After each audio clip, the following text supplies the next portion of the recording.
Değerli izləyicilər, videonu bəyənib kanala abunə olun ki, hər kəs son xəbərlərdən anında məlumatlansın. Mənşəyi məlum olmayan ətlər, sağlamlıq və iqtisadi risklər, qida mütəxəssisi istehsalçılara müraciət etdi. Ət məhsullarının təhlükəsizliyi günümüzdə yalnız qida keyfiyyəti məsələsi deyil, həm də ictimai sağlamlıq üçün kritik önəm daşıyır. Bazarlarda mənşəyi məlum olmayan ətlərin geniş satışı və xaricdən gətirilən məhsulların istehlakı alıcılar üçün bir çox suallar yaradır. Bildiyiniz kimi, ithal olunan ətlər əsasən Braziliya, Hindistan, Monqolistan, Qazaxıstan və Pakistan kimi ölkələrdən gətirilir və laborator nəzarət prosedurlarından keçsələr də bunlar alıcıları tam qane etmir.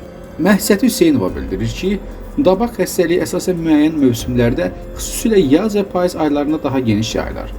Bu xəstəlik birbaşa kənd təsərrüfatına, heyvanlara və sahibkarlara zərər verir. Xəstə heyvanlardan süd və ət məhsulları götürülməsi mümkün olmadığından, bəzən bazara çıxarılan mənşəyi məlum olmayan məhsulların istehlakı insan sağlamlığı üçün ciddi risk daşıyır. Məlumdur ki, bəzi xəstəliklər mövsümi xarakteri daşıyır və heyvandarlığın tam sıradan çıxmasına səbəb olmur. Lakin xəstəlik sürətlə yayıldıqda yerli sahibkarlar və fermerlər üçün ciddi iqtisadi ziyan yaranır. Buna görə də qanunvericiliklə bazarların bağlanması, ət kəsim məntəqələrinə nəzarətin gücləndirilməsi və digər tədbirlər həyata keçirilir. Xaricdən gətirilən ətlər üçün soyuq zəncirinin qorunması, temperatur rejiminin pozulmaması, mənşə ölkəsi, kəsmə tarixi, istehsal və son istifadə müddəti kimi məlumatların təqdim olunması vacibdir. Bu məhsullar yalnız laborator müayinələrdən və qida təhlükəsizlik qaydalarından keçdikdə satışa buraxılır. Uzun məsafədən alınan ətin soyuq zəncirinin pozulma riski yüksək olduğundan evə yaxın etibarlı mənbələrdən alınması tövsiyə olunur.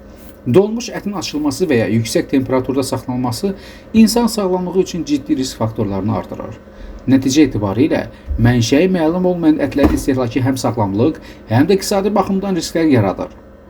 Buna görə də bazarlarda nəzarətin gücləndirilməsi, idxal proseslərinin şəffaflığının artırılması, laborator yoxlamalarının intensivləşdirilməsi və istehlakçıların maarifləndirilməsi vacibdir ki, vətəndaşlar təhlükəli məhsullardan qoruna bilsin və sağlam seçim edə bilsinlər.